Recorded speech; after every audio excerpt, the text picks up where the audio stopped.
Well, I had friends when I was in high school in preferred activities like horseback riding, electronics, or model rockets. There's a tendency sometimes to just go on and on and on talking about the same thing. And this is where someone had to tell me, you're going to tell that story twice, and that's all that people are going to want to hear it. They're going to get bored with it after hearing it more than twice. Give them, say, hey, you know, you've talked too much about that robot. Let's talk about something else.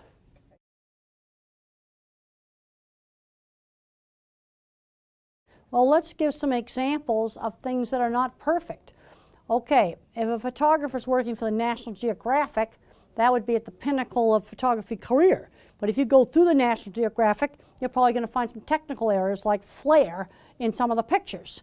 But overall, it's such a great picture, even though it had flare, you still use the picture. Also, if he's a science kid, bring up the concept of absolute zero, where all atomic motion is stopped. You can never get there, you can only approach it.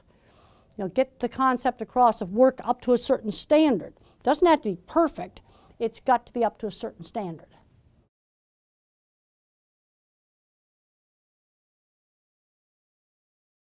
Well, when I was a young kid, there were expectations for doing things that other people want. It gets back to turn taking. Yeah, I'd sit through church even though I thought it was boring. But that's something the other members of the family wanted to do. And there were expectations for me not to be disruptive. And most of the time I behaved. You know, and that's just one step beyond turn taking in board games. You've got to learn to get your turn. Sometimes you get to pick out the movie. Another times brother or sister may pick out the movie we go to.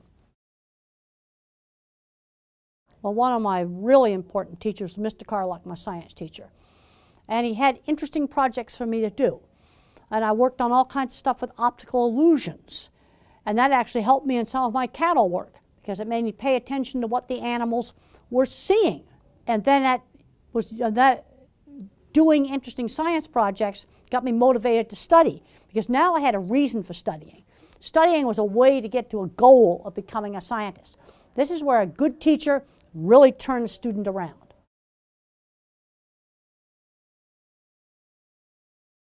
Well, there's a lot of problems in the sensory system. Distorted input, sort of like pictures pixelating with a bad satellite dish, audio cutting in and out like a really bad cell phone. A lot of the sensory systems are not working normally. In my book, The Autistic Brain, I've got a whole big section in there on sensory issues. And there's an interesting new study that's come out called Environmental Enrichment is an Effective Treatment for Autism. Now, I want to make it very clear. This does not replace ABA or speech therapy. It is an adjunct. And what's done in this, and there's a paper you can get online called Environmental Enrichment's Effective Treatment for Autism. You stimulate two senses at the same time, like maybe you do an aromatherapy, a cinnamon, something like that, touch carpet. You always changing the pair of senses that you stimulate. And one of the senses is always one of the more primitive senses, smell, touch, or balance.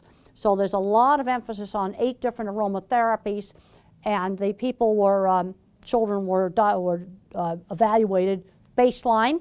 Controls got ABA and speech therapy. Experimentals got this additional sensory therapy. And then after quite a few months, they evaluated them again. And the experimental group that had the treatment had significantly better behavior. This is a refereed scientific journal article. And it uses simple household things, very simple to do. Environmental enrichment is an effective treatment for autism. You can download it online. I'll tell you some things not to do. Don't say you went to sleep, because then the child might be afraid that you went to sleep. When I was very young, we were out for a walk and came across a very flat squirrel in the middle of the road that had been run over. And it was very clear that the squirrel could not be put back together again. And that made me learn not to run out in the street because I wouldn't want to be like that squirrel. And there's no way the veterinarian could do surgery and put him back together again. I mean, basically, you know, death of a person, they are gone. They are gone.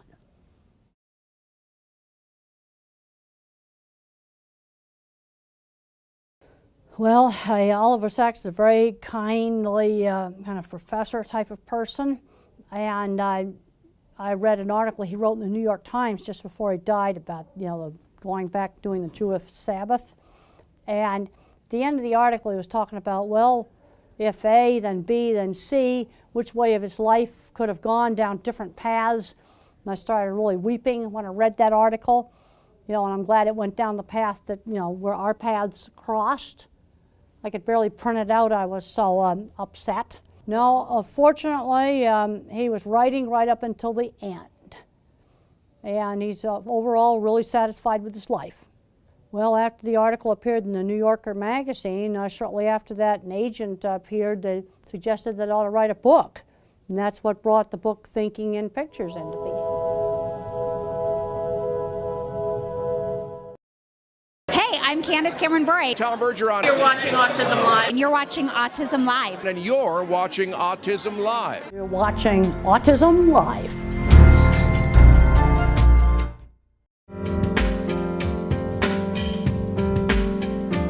So thank you for joining us. We're here with The Future is Bright, and we have a very special guest, Temple Grandin. Doctor, thank you for joining us. We're so good excited to be here. Have you. Thank you. You just gave a great speech at the 46th annual conference here in Denver, Colorado, and we would love to take an opportunity to just ask you a couple of questions about a hot topic for you now that is employment. Yep. And helping people with autism become gainfully employed, and what we can do as they're growing up, through the high school years and through those younger years, maybe before they're old enough to get a real job, as you'd call it. What's your advice for parents out there and what they can do with their kids today to help them? The problem with autism is, since they changed the guidelines for diagnosis in 2013, the spectrum has become extremely broad. At one end of the spectrum, you're going to have Silicon Valley programmers, really good artists, really talented people. And at the other end of the spectrum, you're going to have someone that's going to remain nonverbal with some very severe handicaps, and it's all got the same word. You see, if you diagnose a kid with dyslexia, you still have a fully verbal kid with normal intelligence, can't read. ADHD, you've got the hyperactivity attention problems. It's a much narrower spectrum if someone is ADHD or they're dyslexic. Autism now, you've got this huge quagmire of a spectrum. And the only time I can give a specific recommendation across the whole spectrum is that the kid's 2.5 or 3 with no speech. You must start early intervention, 20 hours a week of one-on-one teaching. There's various ABA and other methods that work, but you got to start, and you got to start now. I can give you a canned answer. But once a child gets older, they're kind of merging into 3 different groups. What are the groups? Well, you're going to have a kid that's going to remain nonverbal with very severe handicaps. And some of the ones that look very low functioning actually have a locked-in syndrome with normal intelligence inside. Okay. Then you have a moderate group where you've got some speech, but it isn't really normal speech. Reading might be, 4th grade level, sort of like that. And then you've got the high-end group where they often are really smart in one thing, like math or art or maybe verbal, and then they have a deficit in another thing. And the education system puts too much emphasis on the deficits, not enough emphasis in building up the area of strength. If you've got a 3rd grader that's good in math, let's give them harder math and let's introduce them to programming. Okay. Because that's something that could turn into a job. The programs that are hot right now are C++ and JavaScript, Ruby and Python. The courses are free online, but the kid's not going to get interested in that unless you introduce it. And who should be doing that? How do you recognize that you've got a kid with, let's say, a great math capability or great All art right, so capability? you should give the kid the 3rd grade math the instant he learns it. Let's get the 4th grade book out. Okay. Let's get the 5th grade book out. Let's get the 6th grade book out. If he can do the college book in 3rd grade, fine, let him. Okay. He's probably going to need special ed. So very early. Oh yeah, don't make him do baby math. He's going to get bored, and I guarantee you he'll be a gigantic behavior problem when he's bored. It sounds like you think there might be a little bit of a coddling issue where parents are concerned. Oh, I think there's a big coddling issue on just learning things like greeting. I'm really appalled at meetings where, come to a meeting, here is a 12-year-old completely and fully verbal that does not know how to shake hands. He doesn't know how to greet. You see, the manners in the 50s were taught in a much more structured way. Right. And teachable moments were used. Like if I picked up my potatoes with my hand, and I'm not French fries, but mashed potatoes with my hand, Mother would say, use the fork. Okay. She didn't scream no. She'd say, use the fork. That's a teachable moment. Healthy alternative. And I was at a very fancy dinner one time at a college, and there was a 12-year-old kid there, fully verbal. and he started to eat the food with his hands. And I just said, this is a fancy dinner. You're not eating like that in front of me. You use the utensils. And he did. So it's I just just gave the out. instruction. But you give the instruction. I didn't yell at him. You give the instruction. But there's a tendency to overprotect. I'm seeing too many fully verbal kids who don't know how to shop. Sure. They're not doing any chores in the home. Just basic things. Greeting people. When I was 8 years old, Mother had me party hostess at her parties. And I had to greet the guests and serve the snacks. So it sounds like your mother had a lot of faith in your ability to just take those tasks that she was giving you and do them. Well, and you're saying, you got to stretch these kids. Stretch you see, them, the kids okay. getting labeled autistic, the babying them. And you know, if you have a little kid, you know, that's, you know, severe behaviors. I was severe behaviors when I was 3 years old. Sure. You know, of course the parents are going to be upset about that. But then you got another kind of kid, 10 years old, no friends, geeky and nerdy, gets a label, and not enough's being done to engage his area of strength and teach him basic skills. Because what makes me crazy is I go back and forth between different silos. I'll do a talk out at Silicon Valley. You can go to the big tech companies. It's Asperger's everywhere. Cube after cube full of them. Headphones clamped on, don't even look up at you. I can go over to the meatpacking plants. There's a whole shop full of hippies there. And I know they're on the spectrum. They've been there for years.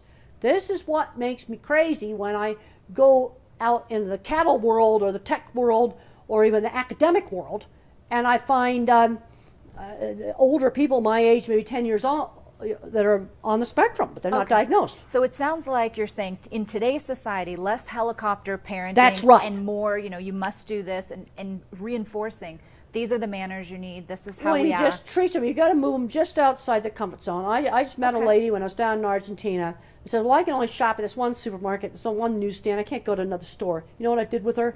We watched out of that meeting, and we went to a new newsstand. So and I brought her up to it, and I said, buy that magazine there. She wrung her hands a little bit, and she bought it. Okay. You so know, you made someone else walk through the proverbial door.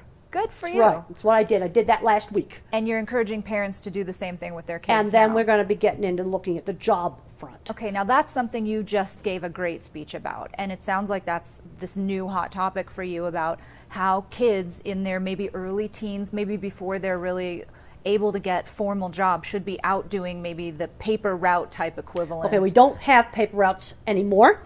In fact, I got asked the equivalent. I got asked the other day what a paper route is. You're kidding. No, I'm not kidding. And By an I adult? said, well, you know, they used to have children deliver newspapers to people's houses. And that taught really valuable skills. Okay. Okay, now we don't have that today. Well, How what's the about equivalent? walking some dogs for the neighbors? You can do that in the city. Okay. You know, but not your own dogs, somebody else's dogs. And you got to go over that at 2 different apartments at 6 o'clock in the morning, take those dogs out and walk them every day, even when the weather's nasty. Or maybe working in the farmer's market. Okay, we were just discussing New York City, where my mother lives. When I stay at the hotel in New York and I walk 6 blocks to my mother's apartment, I go by 5 or 6 street vendors. Okay, a kid that's like 12 or 13 years old, have them help out a street vendor. They've got to start learning work skills. If they're out in the suburbs, they could help out in the farmer's market. Okay. Let's start getting creative. Let's start off with church and synagogue jobs, things like that. Church ushers, setting up chairs for the church social. Yes, it's a job. Every Thursday night, you got to do those chairs. So it's the accountability, being somewhere where someone's expecting you to help out and do a particular thing. It's a defined task. You got 100 chairs to put up. Defined. And you got 100 chairs you're going to have to put away after the event is over. So defined and repetitive, and something that they do. Well, a lot of jobs are the repetitive. family. Newspaper routes are repetitive. But let's go through my work history. These kids have got to learn work skills outside the home before they graduate my school. All right. When I was 13, mother just in the neighborhood found a little seamstress that did dressmaking out of her home. And she went in and told about me. I was kind of different, but I was really good at hand sewing. So the lady started having me hand sew the hems and take apart dresses. When I was 15, I was cleaning horse stalls. Okay. Then when I got a little bit older, I was making signs and selling them. And the first sign I ever made was for a beauty shop. First sign I ever made for a customer. I had made some other signs before that. But making things, and you have to learn how to make signs that other people want. And then even when I was getting my master's, I was making signs. So the carnival. And then my aunt's ranch. At my aunt's ranch, there was some work stuff. I had to take guests out on trail rides, and I had to do some, she had guests there. I had to wait on tables there, too. You were accountable. You were given various tasks, and you were accountable. It sounds like that you're endorsing that we have our kids go out there when they're younger and do these you know, smaller jobs for people in the neighborhood or small business owners and learn those skills before they get to a Okay, now some job-related states age. you can work in safe retail at 14. Okay. Okay, a lot of other states at 16.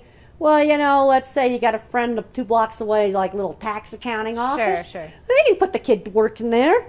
Perfect. You know, cash economy. Something. They've got to learn work skills. And just look at the things they're maybe it's a little coffee stand that's in the neighborhood, and the kid, when he's 12, can go help out with that. And he's expected there at certain hours every week. It's a job. Okay. And so that's the importance of it all, is just They to get have them out got to there. learn how to work. And when I was 14, I got kicked out of school for fighting and throwing a book. Went to a very expensive boarding school. Spent 3 years of that time running up a horse barn and cleaning horse stalls. And what Mr. Patey, the headmaster, realized, I was learning job skills. That was super important. And then when I finally got interested in science and studying, I kind of did a year of high school in a year. Okay. But I had been working in the horse barn. I had learned that the responsibility every afternoon you got to clean every stall, put them in and out, feed them. So it's responsibility. Have our That's parents right. allow their kids to get out there and just not be afraid to do it before They they got to get out. Okay. And the Project Search research has shown very clearly that working in a real job a whole year before they graduate from high school is very, very important for keeping employment after they graduate. Okay, so along those same lines, now you've got a group of kids in today's society who have gotten out there and, let's say, worked at these little carts or local small businesses informally while they're younger, and they get older and they're able to get into the workforce. They need to get there. You got to get to your job. So you have to be able to drive if you can, if you're capable of driving. Talk to us about your stance on driving. Well, driving was essential for me. I would have never been able to go into the cattle industry without driving. There's a scene in the movie where I get kicked out of Scottsdale Feed Yard. I was driving. It was beautiful. If I hadn't have been driving, I wouldn't have gone to Scottsdale Feed Yard to get kicked out of it. And so how did I learn to drive? How? On my aunt's ranch. We were 3 miles to go up to the mailbox and 3 miles back. And she started having me drive up to the mailbox on a dirt road. Well, over the whole summer, that was 6 miles a day, 6 days a week, I put 200 miles on that truck driving just on this dirt road. Just to pick up the mail. Just to pick up the mail. That's what we had to do. That's the way it was on the ranch. The mailbox was 3 miles away. So that was 200 miles of driving. That's a tank of gas. And I hadn't been near any serious traffic at that point. I think what you need to be doing is burning up a tank of gas in a totally safe place. Country dirt roads, giant, big, deserted parking lots, or open, dry, flat fields. Because there are some multitasking issues, and what the kid needs to do is he's got to learn how to operate that car before we go near any traffic. And the problem with driver's ed is they put them into traffic too fast. So I want to burn up this tank of gas in a totally safe place, then you do the driver's ed. So they fully learn how to steer, brake, stop. You can practice parking, practice all kinds of stuff, because this deals with the problems with executive function and multitasking. See, when you learn a motor skill like driving, you first of all have to think about how to steer, how to brake, and how to use the gas. Now, as you practice it, you no longer have to think about it. It just goes in your motor cortex. Well, before we go near any traffic, I want operation of the car migrated into the motor cortex of the brain. So once that's second nature, and a kid goes out there and is learning how to drive on, let's say, this deserted road or this open parking lot, and they've got steering down, and you want to maybe throw some things into the mix before they ever go into driver's ed, like it's raining, there's windshield wipers, and you need to look at your turn signal, and oh, by the way, you're about to park, those types of things. Well, then you start teaching them how to use the turn signals. Teach them everything. You just teach them everything, and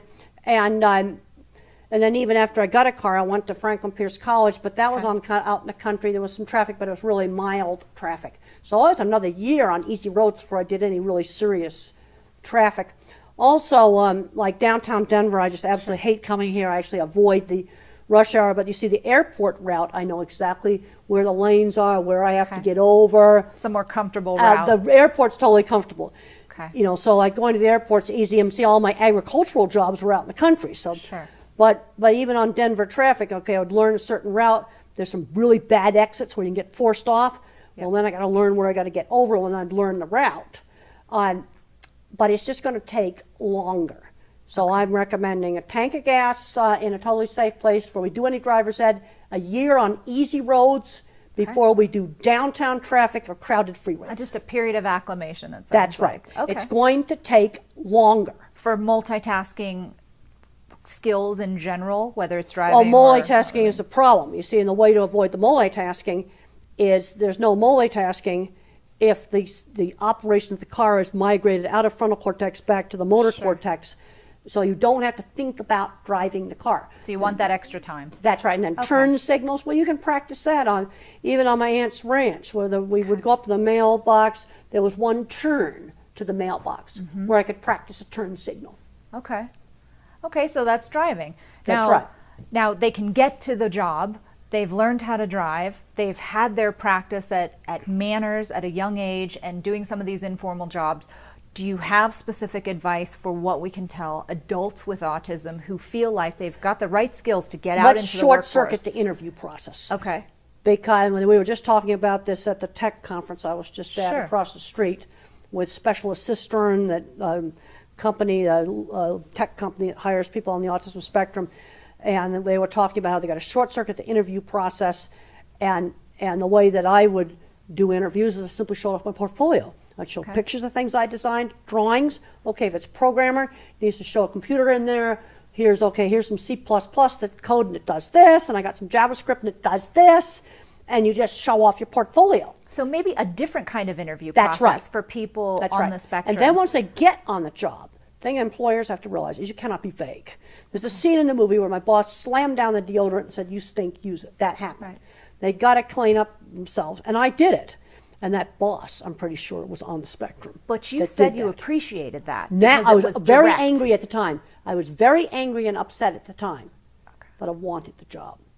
I thank that boss now, and I thank Linda Carpenter and her other secretary friend that took me out to buy the clothes. Okay. So are there things that you would recommend to employers that they can do to be more receptive to people with autism? A lot of people on the spectrum need a quiet place to work. Okay. You know, some of these restrooms have these horrible Dyson blade air hand dryers. Now, if my office cube was next to that, I wouldn't be able to work. I wouldn't either. I've got to get away from that. And quiet place to work. Also, clearly define the tasks. Okay. Even now, I mean, when I do consulting, I've worked on a big manuscript with 15 other people. And I just said, I need homework. Okay, tell me I'll write this part of the manuscript, and I'll do it in this format, get it done on this date. Okay. Then, when I read through the rest of the manuscript, I found some technical errors. You know, some things there might be opinion. These were purely technical errors. Another person corrected them, no track changes, just sent it on in. Okay. Because you don't rub the other person's nose in their mistakes. Well, I got in trouble for doing some of that. That's good practice anyway. Yeah. That's just nice, social skills. So it sounds like then, to just recap it, for employers today to clearly define tasks for people on the spectrum who are coming into the workplace, that's a great way to be sensitive to helping them succeed. It's programming. You don't just say develop new software. That's too vague. Right. They've got to write some code that you don't tell them how to write the code. That's up to the ASPE to do that. But what is the outcome? Okay, that's to go on a certain platform, be a certain language, and it's got to achieve a certain outcome. Great. And there's some deadlines. Great. And deadlines. Okay. Well, when I worked for the magazine, the deadline was so many column inches by the 15th of each month. And that was to cover a wide variety of livestock topics. Well, I think that that's great advice for employers out there, because it's been a big question, and I know we're out of time. We have to wrap up, but it's been great to talk to you about just the employment issue in general. My advice to employers as an attorney would be give them a quiet place. Give them the well-defined tasks. There's one other issue I want to talk about, and that's the video game addictions. I'm seeing way too many kids where moms are coming to me and says, he's 21, I can't get him out of the basement, and he's 18, I can't get him out of the bedroom. We've got to limit the video game playing. Well, I think all parents sort of feel that way. And well, we've got to, because they're not having good outcomes. The more you limit the video games, and the more you can do, like what you said, is to help socialize people, the more we spend one-on-one time like you and I have talking to each other face-to-face, the more we all benefit by better social skills. I'm not suggesting banning video games, but the rule for me was 1 hour of TV during the week and 2 hours on Saturday, 2 hours on Sunday, so they can do it. And that's That's a great way to wrap it up. That's great advice. You can't let them play video games for 8 hours a day. Well, of course not. Of course not. I think all parents would agree with you, but especially. But unfortunately, I'm seeing too many kids where that's happening. Okay. Well, it's good advice. It's good advice if you want to be successful in the other thing industry. is, you've got to expose kids to enough different things. Like, how's a kid going to find out he might like acting for a career if there's no school play? How's he going to find out he likes fixing cars if there's no auto shop? They've taken these things out of the schools. I think it's completely wrong. Kids are not getting exposed to enough different things to become careers. Okay. So lots of exposure. Gosh, thank you so much, Temple. We appreciate your time. It's been fabulous. Thank you for joining us on The Future's Bright.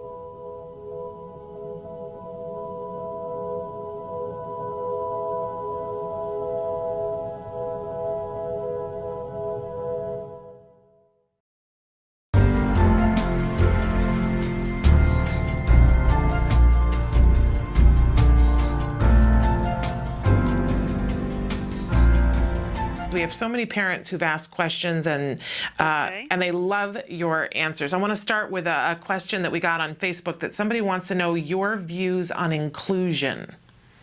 Well, I think a lot depends upon the particular situation. And for young children, elementary school children, I want to try to do inclusion as much as what's practically possible, because little kids need to get the socialization. Now, I was one of these teenagers that in a big high school, I was teased to death. It was just absolutely terrible. It just absolutely did not work. And I was one of the teenagers that had to be taken out of a big high school. And you know, where inclusion totally worked for me in elementary school. I was in a little country school, small, very small classes. It was very much, it was a private school, but it was very much like a small rural elementary school that I've seen in rural communities. Older, experienced teachers, and that worked really well.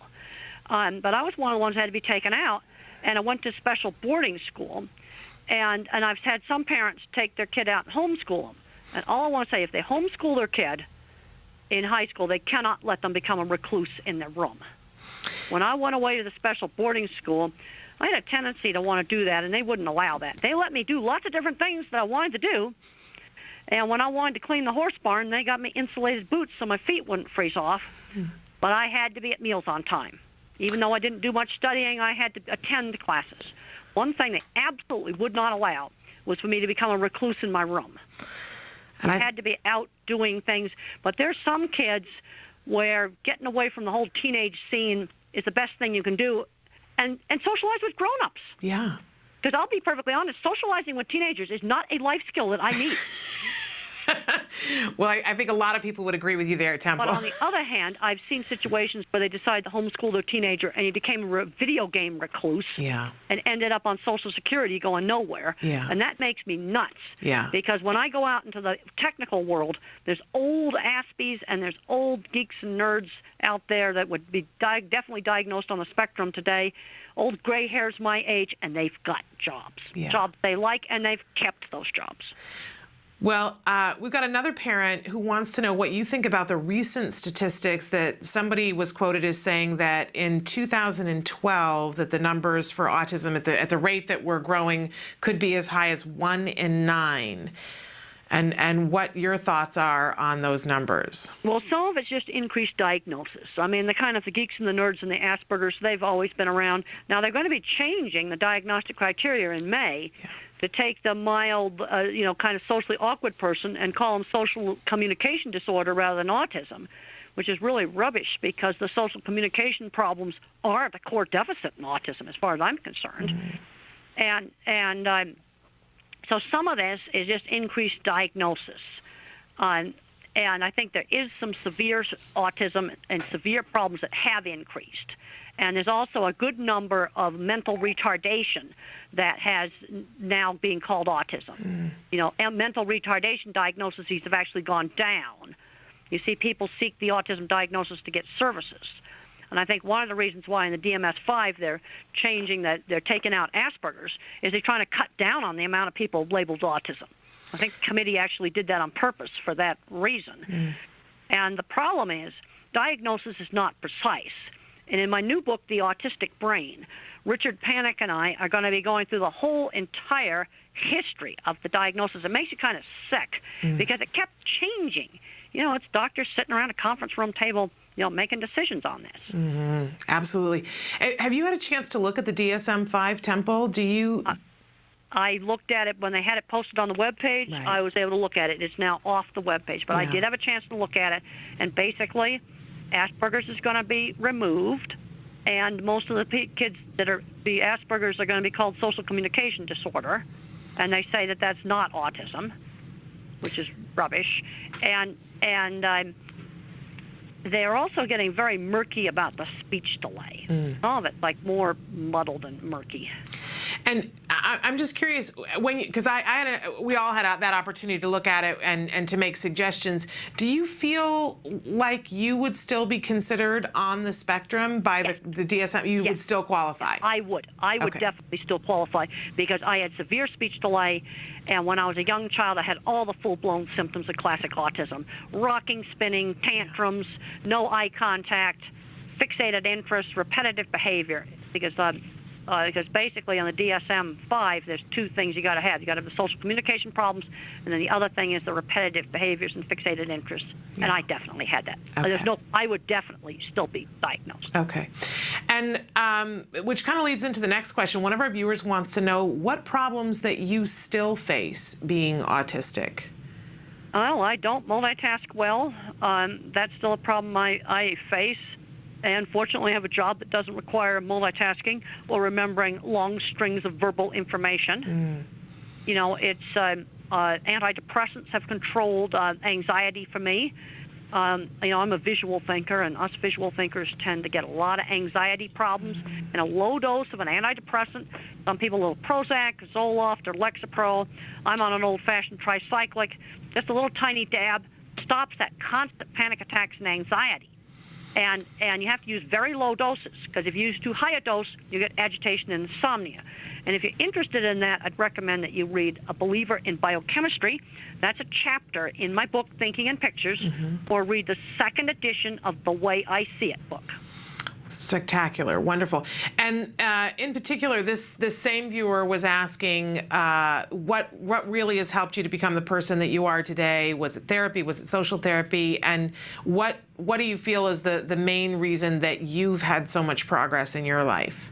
Well, first of all, I had superb, excellent early intervention, and a kind of early intervention that was done with me when I was totally nonverbal. I did not talk completely fluently until age 4. I had a lot of ABA-type therapy. It wasn't called ABA back in those days, but a lot of things like my speech therapist would hold up a cup and say cup. When I was 3, my mother hired a nanny who played constant turn-taking games with me and my sister, constantly keeping me engaged. And my ability in art was always encouraged. My abilities were encouraged. And I used to just draw endless horse heads, and I was encouraged to draw lots of other things. And limits were set on me. Like if I had a tantrum at school, the rule was no television that night. That was the rule, and it was enforced. Great teachers in elementary school, a very, very good, just old-fashioned teachers in an old-fashioned 50s-style classroom. Then when I went to high school, it was my science teacher, Mr. Patey, the head of the boarding school. Mr. Patey had a really good sense of when to let me off the hook and not study, but he was not going to let me become a recluse in my room. Mr. Carlock, my science teacher. It was a whole lot of things. And then there were some good people in the cattle industry. I mean, the movie makes it look like everybody in the cattle industry was just awful. There were excellent, good people. Jim the contractor, Ted Gilbert at the Red River Feed Yard. There were some excellent ranches that did treat cattle right. And there were some good people, and that kept me going. But people are always looking for the single magic turning point. There's not one. The other thing that really helped me, learning work skills.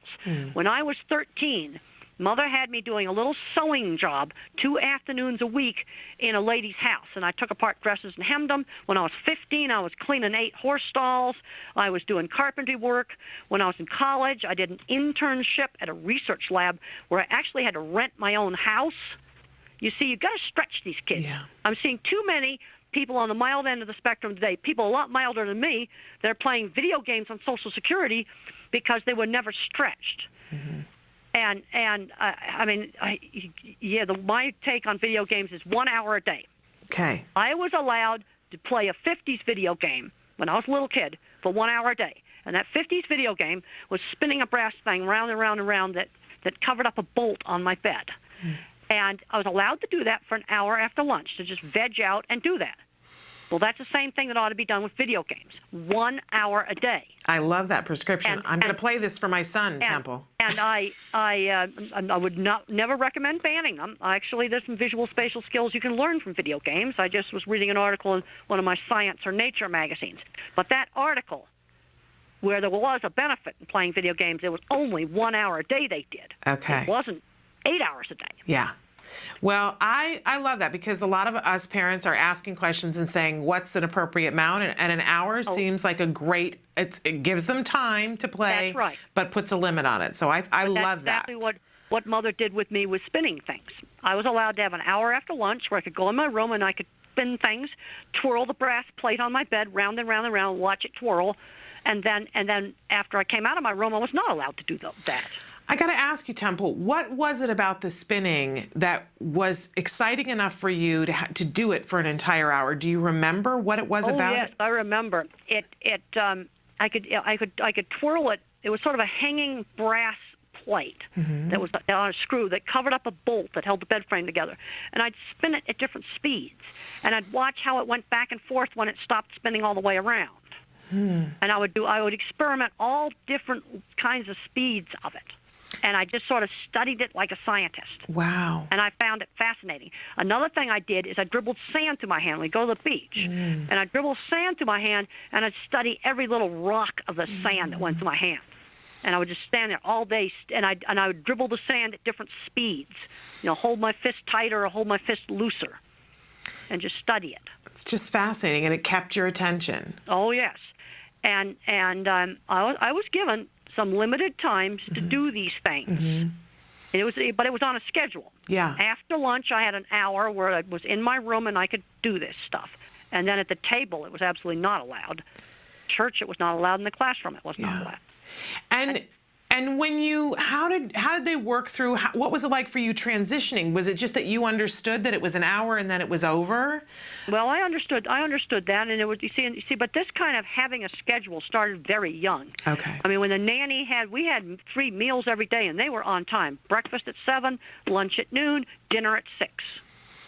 So And structure was really important. I had structure, but sometimes, things changed, and I didn't usually I got nervous about changes. When I was in high school and I was going full-blown on anxiety attacks, they wanted to change the schedule around in high school. I got all nervous about that. Now I've had to move out of my office. We have a mess now where they're rebuilding our building, remodeling our building, and we had to move all our offices, my 22 years of junk in my faculty office, and we moved into trailers. Wow. For a year. Well, I did that, but you know what? I did it slowly. Okay. Like 3 months before it was time to move, I was detrashing my office. And fortunately, they provided gigantic industrial-sized garbage cans for all the faculty to detrash their office, because the entire faculty had to move out of this building. Yeah. But I did it slowly. You know what strikes me, Temple, is that transition would be hard for anyone, but you are so good at recognizing what you need to be kind to yourself and to be successful, and then you do that. And I don't know that the rest of us do that. Well, and I did it, and fortunately they had these big garbage cans, because I hate to say it now, my knees are getting bad, and I can't walk upstairs lifting anything because my knees are going screaming, ouch, don't, you're hurting your knees. And I would have had to. I simply can't carry all the stuff. Yeah, but you know where your strengths are, and you know how to compensate when you have an area that isn't a strength, and that's something that we can all learn from. Well, and you have to. I've learned things in organization. Like for my calendar, I've got to have a calendar where I can see an entire month. Yeah. I hate those calendar books where it's a new page for each day. Hate them. Hate them. Oh, I get those from American Express, and I just give them away. I hate them. And by the week doesn't help you either. You need to see the whole month. I want to see a whole month. Wonderful. Look at and then when I make my plane reservations, I can look at that calendar, and then I visualize how much time I'm going to need between events. And I know that, and let me tell you, I know all the airline routing now. I'll bet you do. I have that about memorized. I'll bet you do. I've got a question here that you might decide is too personal, and you don't need to answer it if you don't want to, but somebody wants to know what role faith and spirituality plays in your life. Well, when I was young, I did a lot of thinking about a lot of the big questions. But basically now, I figure the meaning of life is if the things that you do help make the world a better place. And what I mean by that is I have to use specific examples because I think very concretely. When a mother says, your book helped my kid go to college, that makes me happy. Yeah. Or you solved my kid's sensory problems. And boy, I can tell you, we've got to look at sensory problems. Yeah. And there's some individuals that can't tolerate a noisy Walmart. I'll give you some tips on sensory problems to help desensitize. Let the individual initiate the dreaded buzzer on the scoreboard or the worst ringtone on a phone or whatever the thing is they can't stand.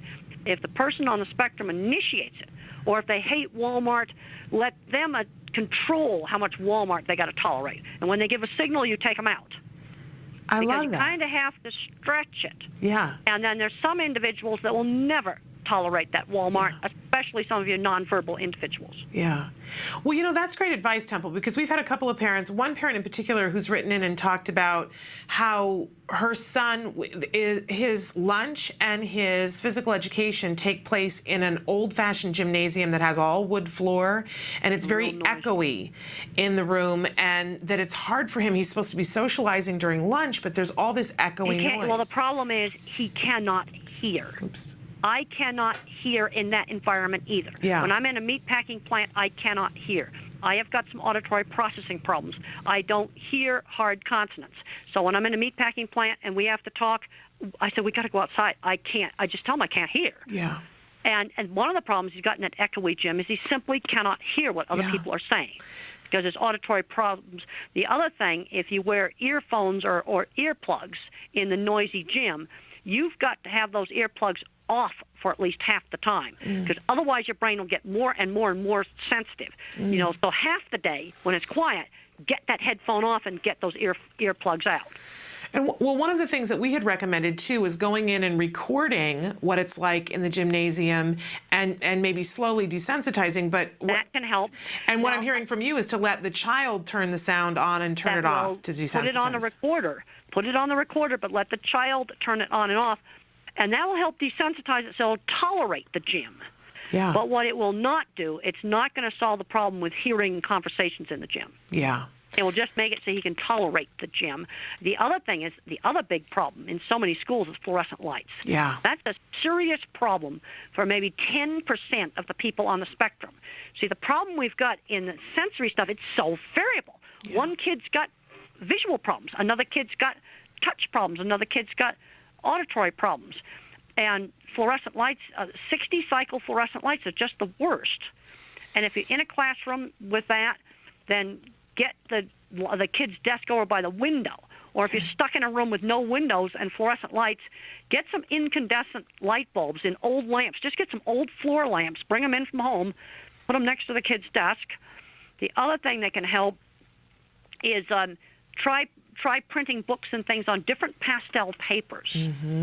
Experiment with the colored backgrounds on computers. And also experiment with colored glasses, like the Irwin colored glasses. But that's way too expensive for a lot of people. So just experiment with Walmart's blue-tinted ones, some pink glasses, some pale tans, real pale different sunglasses. Just experiment with that. Interesting. I know a lot of schools have their for children who are dyslexic, they have, it almost looks like a paint chip fan that has different colored plastics that you can put over text for a child to be able to read with dyslexia. And that helps too. And some of the autistic kids need to try that. Okay, great. And then for these kids that need that colored paper, if the classroom has windows, and there's fluorescent lights in the room, put that kid's desk over by the windows, and that will help a lot. That's a real simple thing you can do. Great advice. We had a bunch of questions come in about potty training, about children who get obsessed with different parts of potty training, and for instance, one child that the mom reports that she wants to play in the toilet water and wants to flush it constantly but does not want to pee in it. And another parent wants to know, is it common for kids with autism not to want to use the bathroom, and why? All right, let's start start out with sound sensitivity. See, when it comes to running water and flushing the toilet, some kids love it, and there's other kids that are terrified of the noise. And oftentimes you'll have a child that will use the toilet at home, but he won't use this one at school. And the problem you've got at school is they have those industrial ones that are really, really super loud. Yeah. And I can tell you the worst toilets, vacuum toilets on planes. Oh, Yes. if I had been exposed to that as a child, I would have been terrified. I would have been sure I would have been sucked out of the airplane. Absolutely. And I use them, and I use them all the time. And I press the button and I grit my teeth. I tolerate them. Yeah. But I can just, they try to find flights for some of these kids that don't have a vacuum toilet. They have the old-fashioned blue juice one, because those vacuum toilets, they are scary. Oh, they are. So you see, that is a noise sensitivity problem. Okay, now the other problem you have, especially with a nonverbal child, is he doesn't know what you're supposed to do in the toilet. You see, their sensory system is so fragmented. And if you want to understand this, you need to get Tito Mukapedahe's book, How Can I Talk If My Lips Don't Move? And Tito's a nonverbal person with autism that types independently, and he describes a scrambled sensory world. You know, it's sort of like looking at everything with Picasso vision. And he describes that when he had to learn how to put on a T-shirt, it had to be put on him very, very slowly so he could get what the whole task was of going through the head hole, going through the armholes. And one of the things you got to do with someone like that is demonstrate how to use the toilet slowly, and he's got to see the entire thing. Like, how does the stuff get in the toilet? He's got to see it. Okay. You can't leave anything to the imagination. Because he's got to watch the whole task. Okay. Otherwise, they won't understand what they are supposed to do. Well, it's great advice. You can't break it up into steps. It's what I call whole task training. Yeah. It's great advice, because I think, you know, we all are so concerned about privacy, but making sure that somebody models the whole task. It maybe isn't the prettiest thing. And they got to see how the waste comes out of the person and drops in the toilet. Okay, because great. that step is often left out. I have talked to parents where their child would do it in front of the toilet, then pick it up and put it in the toilet. Right. They did that because they didn't understand the task. And when you read Tito's book, How Can I Talk When My Lips Don't Move, how he describes learning how to put a T-shirt on. And he describes a fragmented visual world. I think you'll understand better on working with some of these kids. Interesting. Okay, we will definitely look into that book. We have a bunch of people who wrote in and specifically just wanted to thank you, Temple. I can't leave that out, because so many people wrote in and said that your lectures and your books have helped them. I certainly am one of those parents. But a couple of parents wrote in and wanted to know what your feelings were about the Sandy Hook massacre now that there's been a little bit of time, and how you feel about the way society looks at individuals with autism. Well, that guy had a lot of the classic symptoms, and he's an example of a kid that was allowed to become a recluse in his room playing violent video games. And then he was playing violent video games, shooting the same gun that he used for the actual crime. What should have been done with that kid, he should have had a job at a computer store. Get your butt out of the house, and you're going to work in a computer store. And that should have been done with him when you're going to take him out and homeschool him? He should have been working in a computer store. Yeah. These kids have got to learn how to work. Yeah. And that is something that started with me at 13. And when you look at my Different Not Less book, Different Not Less is 14 old gray hairs like me that were diagnosed later in life, and that gave them a huge, wonderful insight into their marriages and their relationships. But one of them, who was a computer specialist, her boss asked her, well, if you'd been diagnosed earlier, would you have become an expert computer person at Intel? And this is the thing that worries me. These kids are not learning any work skills. And just about everybody in Different Not Less had paper routes. Yeah. And I know that those are gone. You know what the new paper route is? Dog walking. There you go. That's a great job for 12-year-olds. How about swimming pool cleaning, especially if you live down south? Because I want something that's not seasonal. Yeah. You know, mowing lawns is good, but it's seasonal. Yeah. But these kids have got to learn how to work. Absolutely. Museums will take kids as young as 12 years old for tour guides. Okay. You have to be 16 to volunteer at an animal shelter. They have got to learn work skills, and yes, volunteer work does count. Well, and our entire topic this week, we're talking about on the show transitioning from teenage years to adulthood. And some of the things that we're talking about are job related, because I think on everybody's wish list for every child is that they be a productive member of society. Well, the thing that drives me absolutely nuts is when I go out to a meatpacking plant, there's gray hairs like me all over that meatpacking plant that run the maintenance department. They do all kinds of jobs there, not just working on the line. That's like grunt work. And they're as spectrum as they could be, but they're undiagnosed. Yeah. And half of Silicon Valley is on the spectrum. You know, it's where people have got to learn work skills. And then you have the kids, you know, there's different kinds of minds. There's the visual thinkers like me, going to be really good at building things. There's a lot of these kids that ought to be going to the skilled trades. We have a huge, huge shortage of auto mechanics. And one of the worst things the schools ever did was taking out auto shop and metal shop and wood shop and art and all of those, cooking, all of those hands-on classes that can turn into great careers. Yeah. You know, and then sometimes we can do too many accommodations. Like here's one that's too much of an accommodation. There's a little elementary school kid that's too shy to get up and do his public speaking in class, so they let him do it on Skype. I'm going, no way. You're going to have to get up in front of the class. Yeah. And I'll tell you right now, when I gave my very first talk in graduate school, you know what I did? I panicked and I walked out. My very first talk. So then what I learned after that, got to have really good slides. And then if you freeze, you've got your slides. Oh, that's great, because we actually had a question from somebody wanting to know, what are your tricks to get over fear of public speech? So having slides that you can go to and take a moment. Well, let me just explain what we do with my students, because my graduate students have to, you know, do their little 10-minute presentations at the American Society for Animal Science, where they tell about their research. And the thing I work with my students on is having really good PowerPoint slides.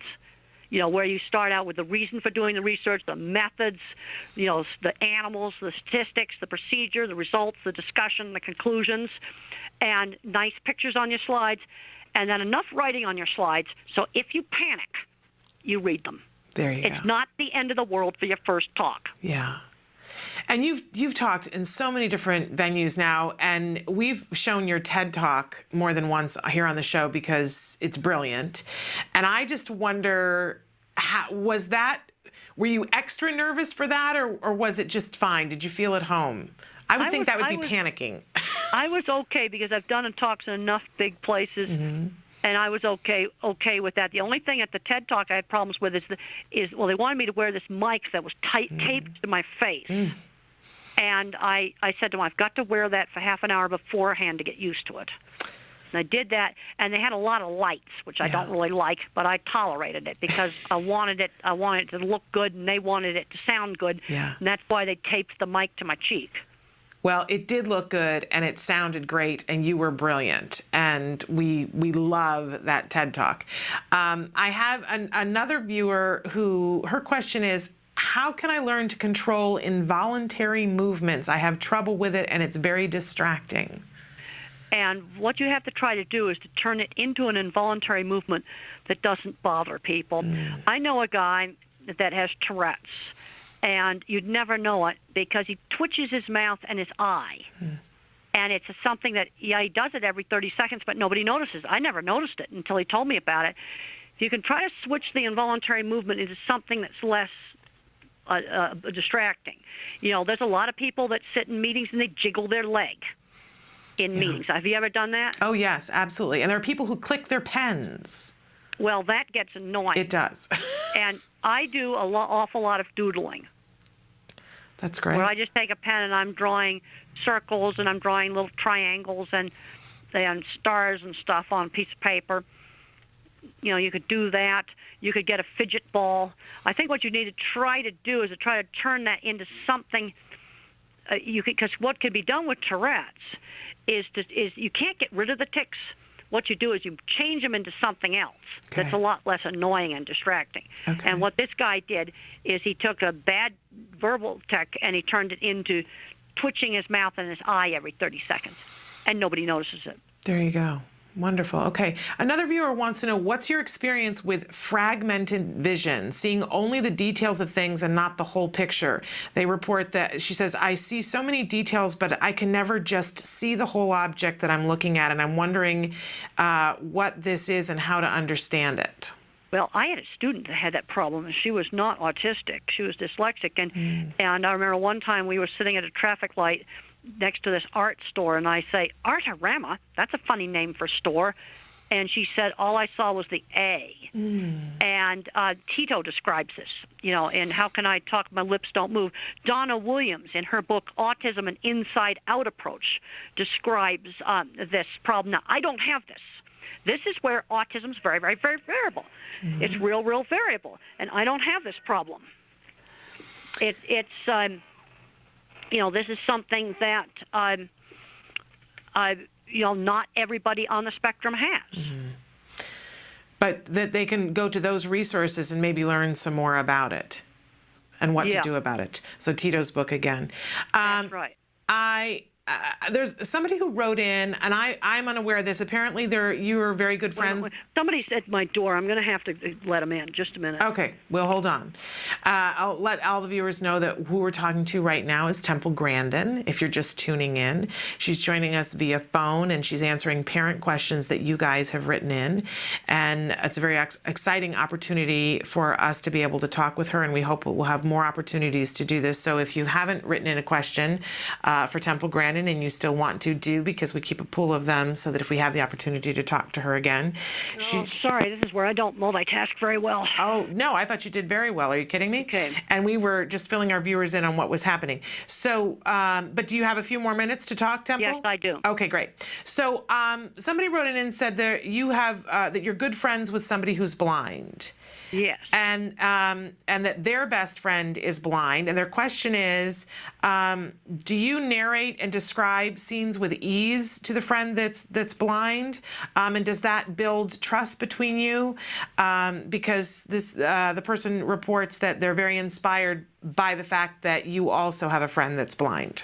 Well, she was my roommate, and we would used to go to movies, and we'd sit in the back row, and I would whisper to her what the visual parts of the movie. How beautiful. And then she had a radio that would pick up TV signals, and we used to watch Star Trek on her radio. How wonderful. And Star Trek was pretty good on the radio because I knew what the visuals looked like. And was it easy for you to describe those things to her? Yes, that was very, very easy because I'm a total visual thinker. There you go. So it was very, very easy for me to describe the visuals to her. What a gift to each other. You must have been. She was the best roommate I ever had. And Temple, is it easy for you to have friends? Is it something that you struggle with, or is it something that you're really adept at now? Well, most of my friends are through shared interests. And one thing I really recommend to all the parents out there, get autistic kids or kids that have got whatever diagnosis they got, whatever labels on them, get them involved with things with shared interests. School play, band, school newspaper, art club, computer club, robotics, Future Farmers of America, 4-H, Boy Scouts, Girl Scouts. Get involved in activities where they have a shared interest. I think that's great advice. We actually had a parent write in on Friday about having a teenager and how there aren't supports, but that she has him in a sailing club and a couple of other clubs. Good. And we had said, you know, clubs are great. So she felt like maybe, but she's wanting something more. And I know you talked earlier about volunteering to get them ready for job skills. Is there anything else we should be focusing on with our teenagers? Well, middle school, we need to start focusing on job skills. And volunteer work does count, and I think it needs to be work outside the home. You know, it could be a tour guide, it could be, you know, cleaning the swimming pools, walk some dogs. People that live in the city, live in an area where there's a lot of dogs around. Walking dogs is, as far as I'm concerned, that's a new paper route. Okay. We need to be giving these kids a job that's a lot like a paper route, where they got to do it every day and have that responsibility of doing it.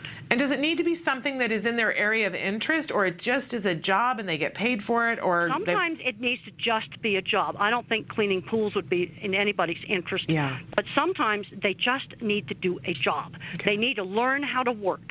Yeah. Yeah, and I think for a lot of our kids on the autism spectrum, they have a really good work ethic, especially those that have had a great deal of ABA. They sort of get it, that my time is taken up doing this right now. But I do see that as you get into those teenage years, it gets a little bit rougher. Well, I don't think, you see, first of all, I watched a big, long talk with Tristan Smith, who's a specialist in ABA, and he said basically ABA is a little kids program, you know, unless it's real severe autism. And you know, you get most people on the higher end of the spectrum. I mean, they're beyond ABA. Yeah. We need to be, but they need to learn work skills. Absolutely. We have a viewer who wants to know when you're coming back to Portland, Oregon. I don't know. I don't have anything scheduled. Oh, wait a minute. I've got on my book tour. I've got some stuff scheduled. Wait a minute. I've got to see if I am coming to Portland. I know I'm coming into Seattle. Let me just look at my book tour schedule for the autistic brain. Let me just look. Portland on the 26th of June. I'll be at Powell's Bookstore on the 26th of June. Okay, great. So that's when you will be in Portland. Yeah, that's when I'll be in Portland. I know you got a bunch of different events that are coming up, places that you're speaking. I know you're getting ready to speak in Dallas the week right before Easter. Is there anything else, a place that you're going that you'd like to tell our viewers about where they can get to meet you? Well, I going to a lot of different places, and I'm not that good about getting everything up on the web page. That's okay.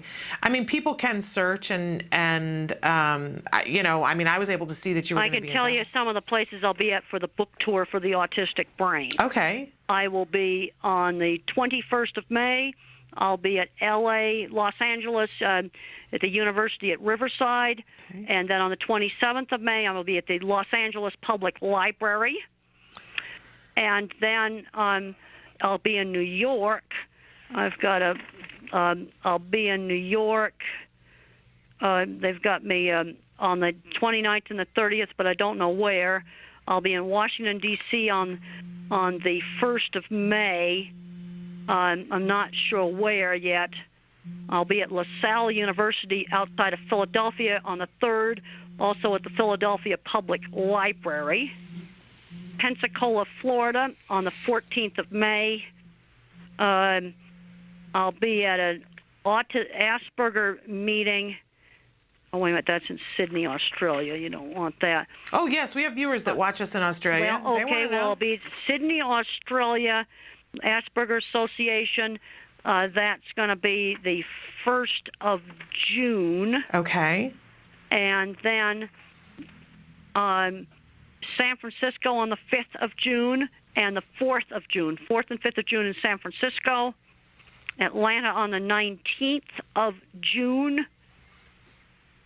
You do get around, don't you, Temple? You're a very busy lady. You're racking up some miles. I'll be at the Tattered Covered Bookstore in Denver on the 27th. I love that store. Okay, so that's some of the places I'll be at for the book tour for the autistic brain. Okay. And people can also, the publicist is Taryn Roeder at Houghton Mifflin. Okay.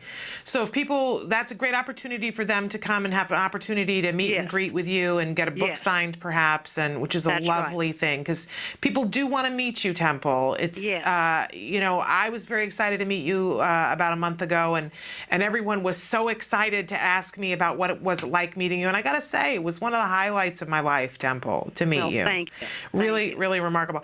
And since you're going to be in LA, maybe we could talk about, if you have an extra couple of minutes, we'd love to have you come into the studio. Probably will not have time to do that. All right. Well, I'll sacrifice that because we get time to talk to you on the phone from time to time. But one more question that I have for you, Temple, because I know you have to go, but for we have a lot of people who've written in and asked questions about the teen years and about dealing with love interests. And well, the teen years were the worst part of my life. And I would recommend that they get a book that I did with Sean Barron called The Unwritten Social Rules. I was the kind of teenager, I was a pure geek who wasn't interested in those things, where Sean was. And Sean didn't know how to deal with it. And most of the marriages where things have worked out well, it's been through shared interests. You know, two computer people or two people that like dogs or whatever their interest is. And also, they've got to learn the certain rules. You don't want to get busted for stalking. Right. You certainly don't want to get on a sex offender website. Right. There are some very, very strict rules. And the thing that's interesting is I'm very different from Sean. We were the same on sensory problems, fixated interests. That was all the same. But where we were different is Sean had so much more social interest than I do. And in that book, Sean tells his story in his words. I tell my story in my words. And then Veronica Zisk is the editor. And I think teens dealing with those kind of issues will find that book helpful. Okay, and what's the name of the book again? Unwritten Social Rules. Okay. And it's published by Future Horizons out of Texas. Wonderful. Temple, I thank you so much for taking the time to be with us today. And I hope that we'll have the opportunity to do it again in the coming months. And I look forward to hearing about all the different places that you're going to be, and we'll stay in touch. That sounds great. Thank you so much. Thank you so much, Temple. All right. You're welcome. Bye-bye. Bye.